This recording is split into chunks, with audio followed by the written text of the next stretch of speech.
우리는 추석 연휴를 보내고 있고 어제가 이제 추석이었죠. 더도 말고 덜도 말고 한가위만 같아라라는 말이 있듯이 요 추석 요 기간이 먹을 것이나 모든 것이 풍성한 그때입니다.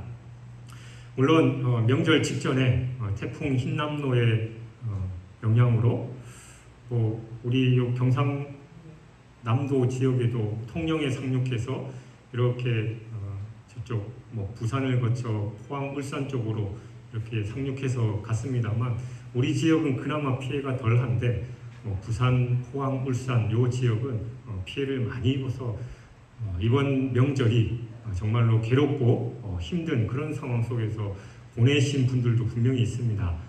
여러분은 여러분의 마음 상태나 또 경제적이든 외형적인 것이든 어떤 모습이시고 또 어떻게 이 한가위 명절을 보내고 계십니까? 오늘 이 본문은 이 가나안 땅에서 이 첫 번째 소산을 하나님께 봉헌할 때 드릴 그 신앙 고백에 대해서 기록하고 있습니다. 이 첫 소산 봉헌 시에 이스라엘이 함께 드릴 신앙 고백의 내용은 이 가나안 땅을 기업으로 허락하신 은혜에 대한 감사, 그리고 이 자기들은 소수민족이었던 자신들을 번성케 하신 그 하나님의 은혜에 대한 송축, 그리고 자신들을 애굽의 압제에서 구원하신 하나님의 전능하심에 대한 찬양, 그리고 가나안의 모든 토지와 소산이 모두 하나님께서 주신 것이다, 하나님의 것이다라는 그런 고백 등의 내용이 담겨 있었습니다. 결국 본문은 이스라엘 백성들로 하여금 지금껏 그들과 함께 해주신 하나님의 은혜를 기억하면서 또 감사케 하고, 또한 천지 만물의 주인이 하나님이심을 깨달아서 그 앞에 겸손한 자세를 취하라고 하기 위해서 주어진 말씀이다라고 하겠습니다. 동시에 이 말씀은 비단 그 당시 이스라엘 백성들을 향한 말씀뿐만이 아니라 오늘날을 살아가고 있는 우리에게도 주시는 말씀입니다. 이 결실의 계절 가을에 그리고 풍성한 한가위 명절을 보내고 있는 우리가 이 본문을 통해서 얻을 교훈이 구체적으로 무엇인지 함께 은혜를 나누고자 합니다. 본문을 보면 모세는 이스라엘 백성들에게 그들이 기업으로 얻은 가나안 땅에서 수확한 첫 소산물을 하나님께 바치되 하나님께서 이루신 은혜에 대한 구체적인 감사의 고백과 함께 드리라라고 명령하고 있습니다. 그러니까 모세가 이처럼 이스라엘 백성들에게 첫 소산을 하나님께 드릴 뿐만이 아니라 하나님께서 이루신 그 은혜에 대해서 구체적인 감사와 고백을 함께 드리도록 명령한 이유는 이스라엘 백성들로 하여금 하나님께서 그들에게 베푸신 은혜를 자자손손 대대로 잊지 않도록 하기 위함이었습니다. 왜냐하면 그들이 만약 하나님의 은혜를 잊게 된다면 그들은 이 하나님의 은혜를 배반하고 하나님을 쉽게 떠나는 그런 사람이다, 그런 족속이다라는 걸 이 모세가 너무나도 잘 알았기 때문이지요. 이건 오늘날 우리도 마찬가지입니다. 오늘날 우리 역시 하나님의 은혜를 잊어버리면 당연히 그 은혜를 잊어버렸으니까 감사한 생활을 살 수 없을 뿐만이 아니라 감사가 없으니까 어떻게 하나님께서 주신 그 사명 기쁨으로 잘 감당하겠냐라는 겁니다. 오직 그 은혜를 잊지 않는 자만이 감사할 수 있고, 또 그렇게 감사할 수 있는 자만이 하나님께 주신 그 사명을 충성되이 잘 감당하고 하나님을 섬길 수 있다는 거죠. 사도 바울이 생명을 걸고 하나님을 섬기고 충심으로 그 사명을 할 수 있었던 이유는 고린도전서 15장 10절에 그러나 내가 나 된 것은 하나님의 은혜로 된 것이니 내게 주신 그의 은혜가 헛되지 아니하며 내가 모든 사도보다 더 많이 수고하였으나 내가 한 것이 아니요 오직 나와 함께 하신 하나님의 은혜로다라는 그 고백과 같이 오직 하나님의 은혜를 잊지 않고 기억했으며 또 그 은혜에 진심으로 감사했기 때문에 그는 자기의 모든 것을 바쳐서 하나님의 사명을 감당할 수 있었다라는 겁니다. 그러므로 여러분, 우리 또한 이 말로 다 할 수 없는 감사하는 삶을 살아야 합니다. 그럴 때 우리도 사도 바울과 같이 하나님께서 주신 그 사명을 충심으로 다 할 수 있을 것이고, 또 그로 말미암아 하나님으로부터 착하고 충성된 종이라 인정받고 칭찬받을 수 있다는 거죠. 감사하는 마음도 없고 또 하나님의 은혜도 모르고 늘 가지지 못한 거, 또 남들과 비교하면서 자격지심에 빠져 있는 사람은 하나님께서 주신 그 사명, 내가 이걸 왜 해야 돼? 아무도 날 알아주지 않는데, 그렇게 반응할 수밖에 없고, 늘 은혜와 감사로 넘치는 삶은 어떠한 상황과 조건 속에서도 감사하면서 영광을 돌릴 수 있다라는 겁니다. 여러분은 어떤 상황들 속에서, 심지어는 그 태풍으로 인해서 힘들고 어려운 그 고통 가운데 거하는 삶을 살지라도 하나님께 찬양과 경배를 올려드려야 될 줄 믿습니다. 뉴스를 보니까 저 포항 지역의 그 한 아파트의 그 지하에 물이 들어와서 여러 명이 생명을 잃었습니다만, 그 중에 한 에피소드가 있죠.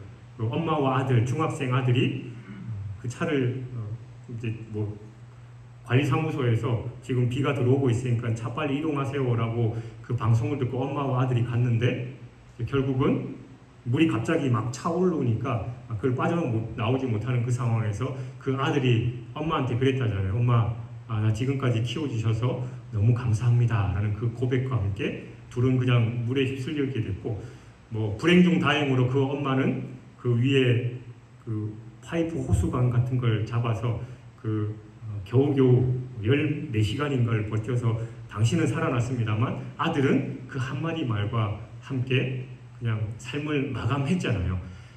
그래서 그거에 관련된 이제 국민일보에 기사가 났는데, 그 오천에 있는 그 포항 그 지역에 있는 한 교회 권사님이고, 그 아들도 열심히 신앙생활을 잘 했다고 하더라고요. 그래서 그 담임 목사님과 성도들은 이렇게 엄청난 일을 당해서 저들이 신앙을 잃어버리지 않을까라고 걱정을 했는데, 그 어머니는 오히려 담대하게 하나님께서 나라도 생명을 살려주신 게 너무 감사하고, 또 우리 아들 뿐만이 아니라 우리 가족들이 이런 어려움 속에서도 하나님의 은혜를 잊지 않고 바로 걷게 하심을 너무 감사하다라고 그 상황에서 감사의 고백을 올렸다라는 겁니다.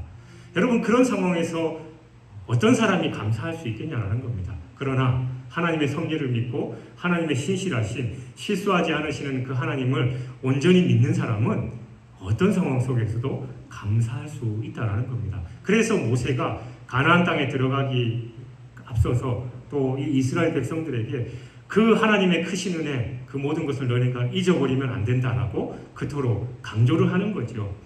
2절을 보면, 내 하나님 여호와께서 내게 주신 땅에서 그 토지의 모든 소산의 만물을 거둔 후에 그것을 가져다가 광주리에 담고 내 하나님 여호와께서 그의 이름을 두시려고 택하신 곳으로 그것을 가지고 가서라고 말하고 있습니다.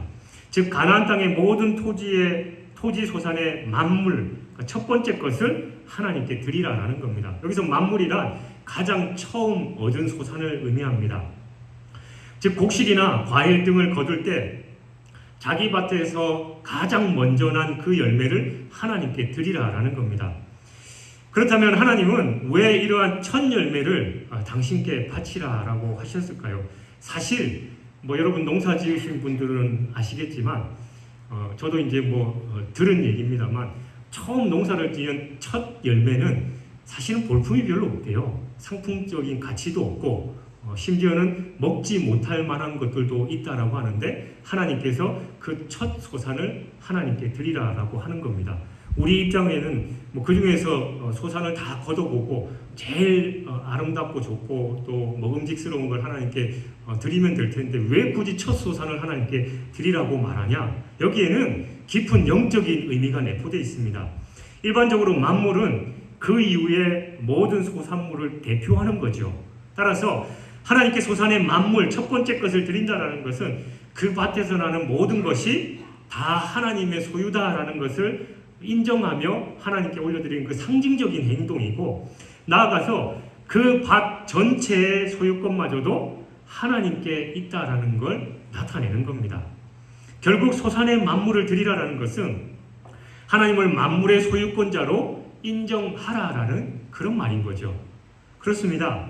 하나님의 백성은 밭의 소산의 첫 열매뿐만이 아니라 모든 것의 만물을 구별해서 하나님께 드림으로 하나님을 전체 이 만물의 소유권자다라는 것을 인정하고 고백해야 하는 겁니다. 사실 우리가 가진 것 가운데 하나님께서 허락하시지 않은 것은 아무것도 없습니다. 만물, 모든 것이 다 하나님께로부터 온다라고 성경은 분명히 말씀하고 있습니다. 그러니까 만물의 근본적인 소유주는 하나님이시죠. 태초에 하나님께서 천지를 창조하셨습니다. 그러므로 우리가 첫 번째 것 만물을 들여서 이 만물의 소유권자가 하나님이시다라는 고백하는 건 너무나도 당연한 겁니다. 만일 우리가 하나님께 모든 것을 받고도 마치 하나님께 하나도 받지 않은 것처럼 행동한다면 그것만큼 교만한 게 없을 거고 은혜도 모르는 그야말로 배은망덕한 행위일 겁니다. 그러므로 우리는 우리가 지닌 모든 것의 만물, 첫 번째 것을 구별해 드리기에 힘써야 합니다. 그렇다면 우리가 하나님께 드릴 만물은 무엇입니까? 우선 우리의 한 주간의 첫 번째 날, 첫날인 주일을 만물로 구별해서 하나님께 드려야 됩니다. 그리고 하루의 첫 시간 그 하나님께 드리는 게 중요합니다. 그리고 소득의 11조도 구별해서 만물로 하나님께 드려야 합니다. 이외에도 우리가 하나님께 구별해 드릴 만물은 참으로 많이 있습니다. 우리의 생활 가운데 있는 모든 처음 것은 다 하나님께 만물로 드리는 게 중요합니다. 그래서 이런 의미에서 우리가 보통 처음 이제 직장 생활을 하면서 첫 월급을 타면 물론 하나님께도 우리가 기본적으로 드리고 믿음의 종류에 따라 다릅니다만 어쨌든 첫 번째 월급을 다 하나님께 바치는 분들도 있고 여러 가지 모습이 있는데 그 중에 우리의 아름다운 풍속 중에 하나가 부모님 빨간 내복 사드리는 거죠. 요즘은 촌스럽다고 뭐라고 할 사람이 있는지는 모르겠습니다만 그 첫 번째 내가 받은 그 월급으로 부모님에 대한 감사를 표현하는 겁니다. 그 내복이 중요한 게 아니라 그 중심이 중요한 겁니다. 그래서 우리도 우리의 삶의 모든 부분에서 첫 번째 거 이건 다 하나님께서 내게 주신 그런 복이고 은혜입니다라는 고백을 담아드리는 게 중요하다라는 겁니다.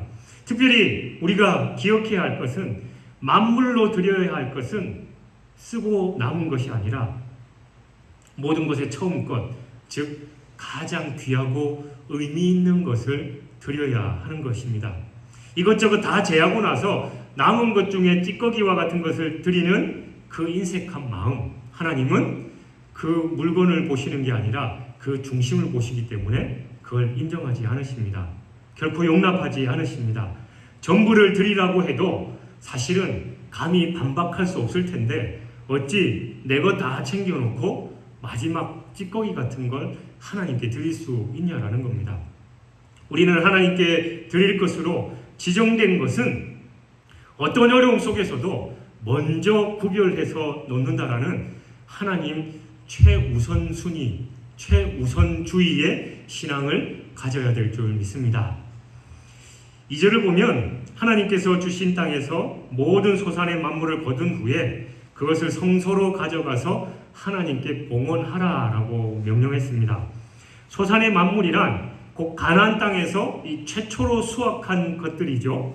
이것을 하나님께 봉헌하는 것은 1차적으로는 가나안 땅과 그 땅의 모든 것이 하나님의 소유다라는 것을 고백하는 의미가 있습니다. 그러니까 소산의 만물을 드리면서 이 모든 것은 내 수고로 얻은 것이 아니라 하나님께서 주신 것입니다 라고 고백하면서 감사하는 겁니다. 그런데 여기에는 예수 그리스도와 관련해서 보다 더 깊은 영적인 의미가 있습니다. 바로 예수 그리스도께서 우리를 위해서 하나님께 드려진 만물이다라는 사실입니다. 만물을 드려야 할 것은 비단 이 땅의 소산만이 아닙니다.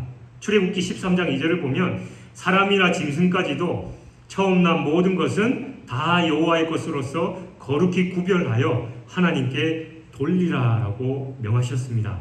이는 궁극적으로 모든 생명이 여호와께 속했다라는 것으로서 원칙적으로는 하나님께 다 바쳐야 할 것이다라는 걸 의미합니다. 그러나 처음 것을 드림으로써 생명이 하나님께 속했습니다라는 그 고백을 하면 모든 것을 다 바치는 그 죽음 대신 생명을 누릴 수 있게 되는 것이지요. 처음 것은 이후의 모든 것에 대한 대표성을 가지고 있기 때문입니다. 출애굽 당시의 이 마지막 장자 재앙도 바로 이 원리를 따른 겁니다. 생명의 첫 열매들인 이 장자들의 생명을 취하신 것은 끝까지 이스라엘을 보내지 않으면 애굽의 모든 생명을 멸하실 것이다 라는 그런 의미였습니다. 그러나 이스라엘은 어린 양의 피를 이 문설주에 바름으로써 장자 재앙에서 보존될 수 있었습니다. 이스라엘의 장자를 대신해서 피를 흘린 어린 양이 바로 예수 그리스도이십니다. 예수 그리스도는 이 구속받은 백성들의 이 처음 난 것으로서 자신을 하나님께 드리시기 위해 십자가에서 죽으신 겁니다. 예수 그리스도는 바로 우리의 죽음을 대신해서 죽으신 만물이다라는 거죠.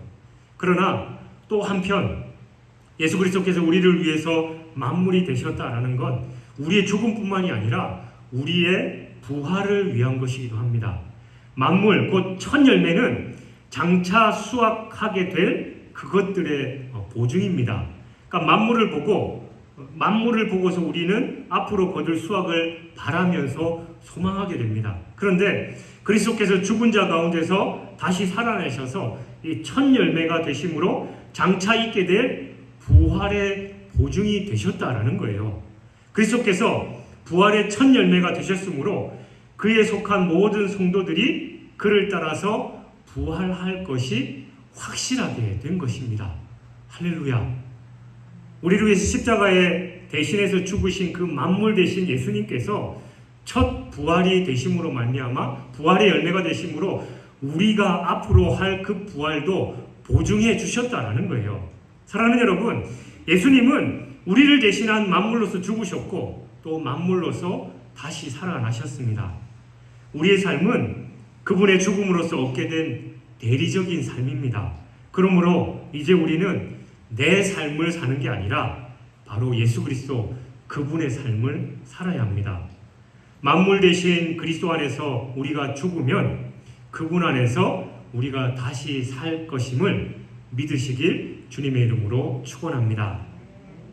3절을 보면 모세는 이스라엘 백성들에게 가나안 땅에서 거두어들인 모든 소산의 만물을 하나님께 드릴 때 그것을 제사장에게 가져가서 당신의 하나님 여호와께 아뢰나이다. 내가 여호와께서 우리에게 주시겠다고 우리 조상들에게 맹세하신 땅에 이르렀나이다 라고 말하라고 가르칩니다. 여기서 우리가 주목해 봐야 할 사실은 이스라엘 백성들이 이 제사장에게 나아가서 하나님께 예배를 드리면서 나의 하나님 혹은 우리 하나님께 아랜다라고 하지 않고 당신의 하나님께 아랜다라고 그렇게 기록하고 있다는 점이에요.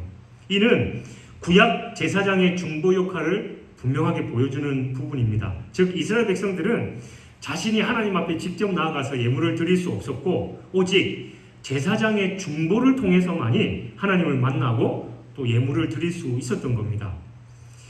이처럼 예수 그리스도께서 이 땅에 오시기 전에는 이 제사장의 중보 없이는 그 누구도 하나님을 만나거나 예물을 드릴 수가 없었습니다. 하지만 예수 그리스도께서 이 땅에 오셔서 우리를 위해서 이 십자가의 죽으심으로 우리 죄를 대속하신 이후에는 그 모든 것이 다 사라졌습니다. 우리는 더 이상 하나님을 누군가의 하나님이라고 부르지 않고 우리 아버지, 내 아버지, 심지어는 아버지라고 부를 수 있게 된 것입니다. 이것은 예수 그리스도로 말미암아 우리의 신분의 위상이 얼마나 달라졌는지를 단적으로 보여주는 겁니다. 여러분 그렇습니다. 그리스도께서는 우리 신분의 위상을 완전하게 달라지게 하셨습니다. 죄인에서 의인으로, 원수에서 자녀로, 그리고 멸망받아 마땅할 자에서 구원받아 영생 얻을 자로, 그리고 버림받은 이방인에서 왕같은 제사장으로 완전하게 바꿔 놓으신 겁니다. 그러므로 여러분, 우리는 우리 신분의 위상을 이처럼 놀랍게 달라지게 하신 예수 그리스도의 은혜에 감사하면서 항상 변화된 우리 신분에 합당한 삶을 살아야 한다라는 겁니다. 곧 이제 죄인이 아니라 의인이 되었으니까 죄인 같은 삶이 아니라 의인의 삶을 살아야 하고, 하나님의 원수가 아니라 하나님의 자녀가 되었으니까 하나님의 무한하신 사랑을 받은 자로서 다른 사람을 사랑하고, 멸망받을 자가 아니라 영생을 얻을 자니까 이 세상에 썩어질 것을 바라보면서 사는 게 아니라 저 천국의 영생을 바라보면서 살아야 한다라는 거예요. 신분이 바뀌었으면 그에 합당한 삶을 살아야 합니다. 우리가 천지 만물을 창조하신 하나님의 아들, 딸로서의 그 신분으로 변화됐는데 여전히 죽어져가는 그 세상 사람들의 그 자녀로서의 삶, 어둠의 권세의 삶을 살아가니 그건 말이 안 된다는 거죠. 우리는 주님의 자녀로서 신분이 바뀌었음을 확신하고 하나님의 뜻 안에서 하나님께서 기뻐하시는 삶을 살아 영광 돌리는 여러분이 되시길 주님의 이름으로 축원합니다. 5절에서 9절을 보면 이스라엘 백성들은 하나님께 토지소산의 만물을 드릴 때 소수민족에 불과한 자신들을 번성케 하시고 또 애굽에서 구원해내신 하나님의 은혜를 감사하며 고백해야 했습니다. 그런데 여기서 등장하는 방랑하는 아람 사람이라는 이 표현이 바로 야곱을 가리킵니다.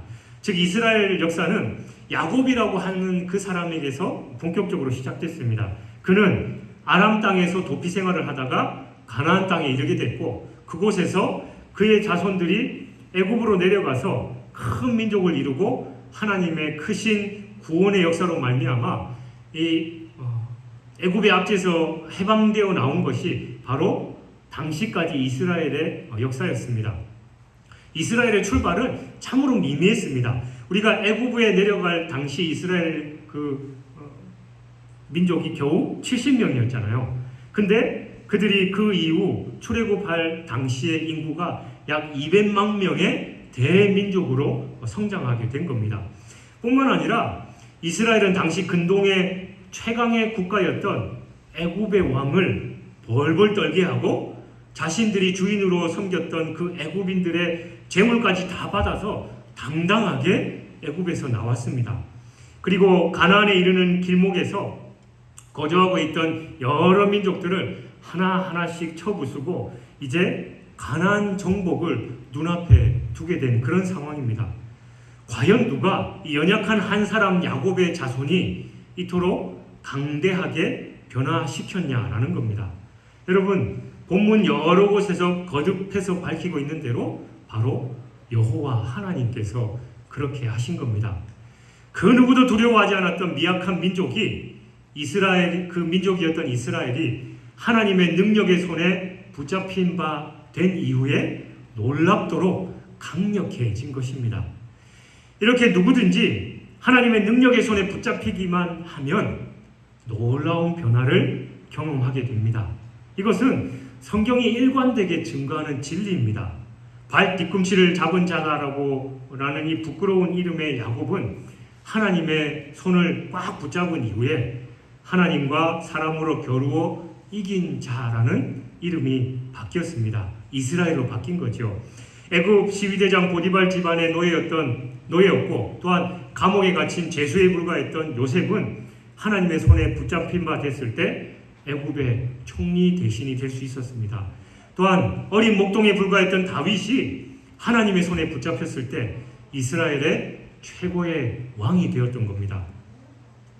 그러나 이보다 더 크고 놀라운 변화가 있지요. 그건 바로 죄악으로 인해서 죽을 수밖에 없었던 저와 여러분, 비참한 죄인이었던 우리가 성도가 되었고 하나님의 자녀로 다시 태어난 겁니다. 이 놀라운 변화에 대한 감격을 이기지 못해서 사도 바울은 고린도후서 5장 17절에서 그 놀라운 고백을 했습니다. 그런즉 누구든지 그리스도 안에 있으면 새로운 피조물이니 피조물이라 이전 것은 지나갔으니 보라 새 것이 되었도다. 우리는 그리스도 안에서 완전히 새로운 삶이 되었습니다. 이 모든 놀라운 변화를 하나님께서 친히 일으켜 주셨습니다. 그러니까 하나님의 손에 붙잡히면 미약한 이도 창대하게 되고 죽은 자가 살아나고 비참한 처지에 있던 자가 지극히 영광스러운 삶을 살아가게 된다라는 겁니다. 그러므로 여러분, 우리의 삶을 하나님의 손에 온전히 맡겨드리십시오. 그래서 우리의 삶 속에서 끊임없이 일어나는 이 놀라운 변화들을 날마다 경험하는 여러분 되시길 주님의 이름으로 축원합니다. 그 6절 7절은 과거 이스라엘이 처했던 참으로 고통스러웠던 시기를 돌아보는 내용입니다. 그러니까 애굽에서의 시절은 이스라엘로서는 사실 두 번 다시 경험해보고 싶지 않은, 그리고 기억조차 하기 싫은 그런 고통의 시절이었습니다. 그럼에도 불구하고 이스라엘 백성들은 그 어려웠던 시절을 반드시 기억해야 하는 이유가 있었습니다. 그것은 그들이 그 어려움에서 어떻게 벗어났는지를 잊어서는 안 됐기 때문입니다. 본문은 이렇게 얘기하고 있죠. 여호와께서 우리 음성을 들으시고 우리의 고통과 신고와 압제를 보시고. 그렇습니다. 출애굽과 40년의 광야 여정, 그리고 가나안을 정복한 가운데 일어났던 그 놀라운 이적들은 바로 이 사실에서부터 시작되었습니다.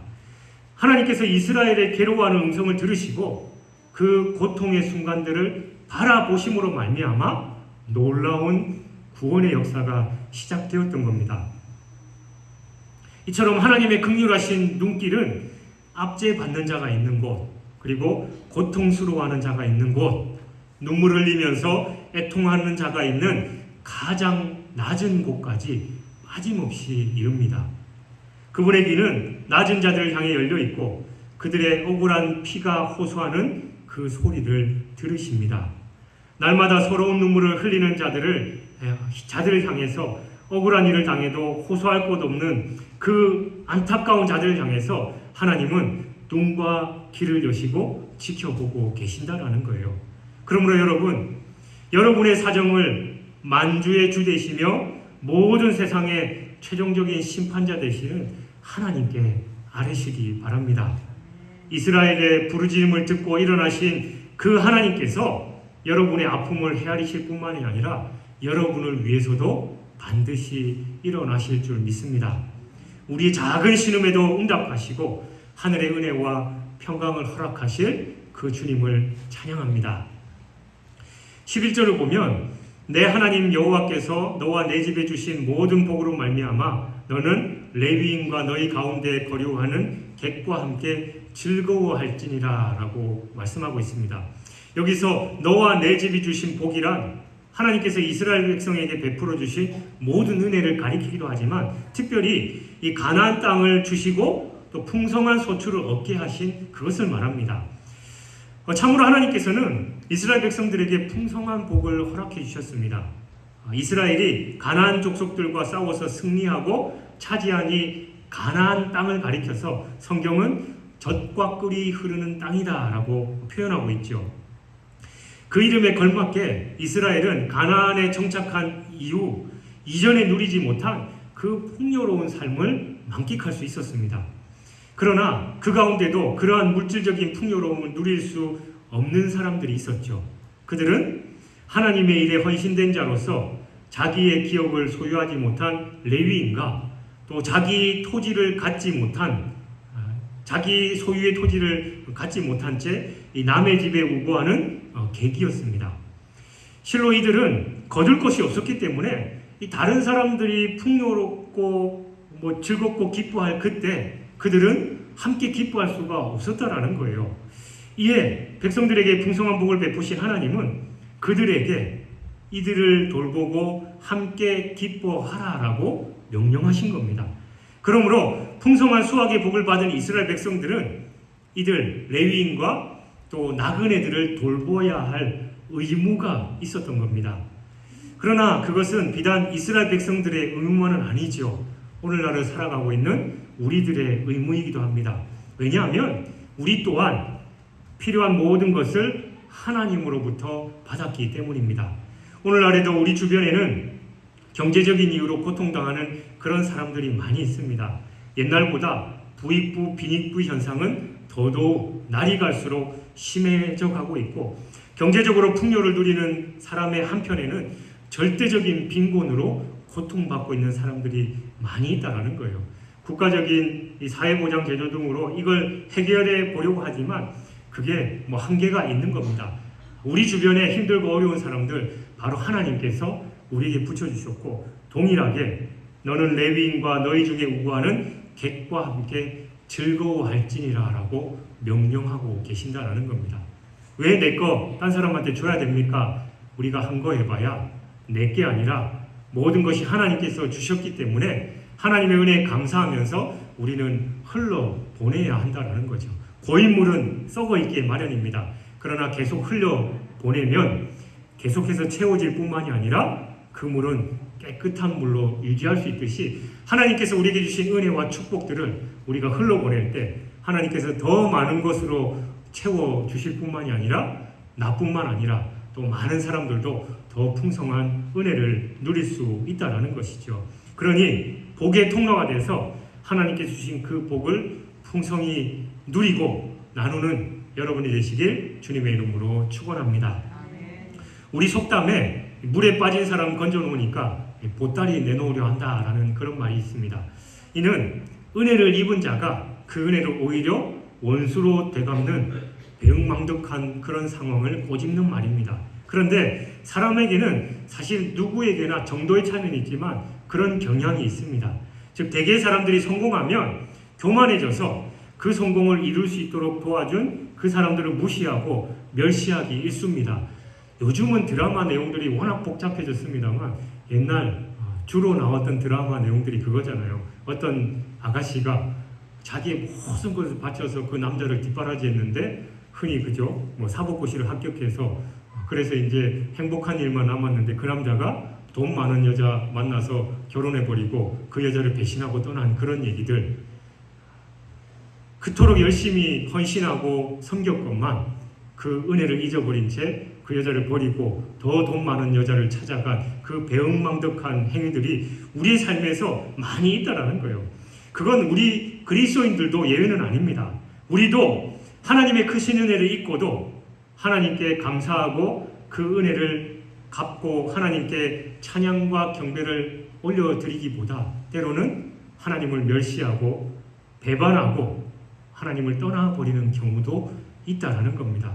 그러나 우리는 그러한 배은망덕한 자가 되어서는 안 됩니다. 하나님은 한없이 은혜로우신 분이지만 은혜를 원수로 갚는 자에게는 더 이상 은혜를 베푸시지 않습니다.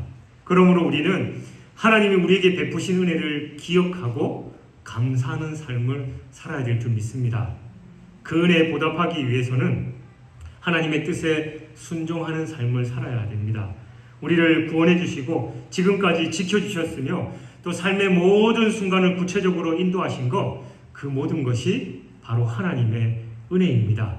이 결실의 계절 가을에 그 많은 은혜를 베푸신 하나님의 그 은혜를 우리가 하나하나 기억하고 곱씹으면서 여호와께 먼저 경배를 올려드릴 뿐만이 아니라 그 많은 복을 베푸신 그 하나님의 뜻대로 많은 사람들에게 흘러보내는 축복의 통로가 돼 하나님께 영광 돌리고 또 이 땅에서 우리를 통해서 하나님의 뜻이 이루어지는 저와 여러분의 삶이 되시길 주님의 이름으로 축원합니다.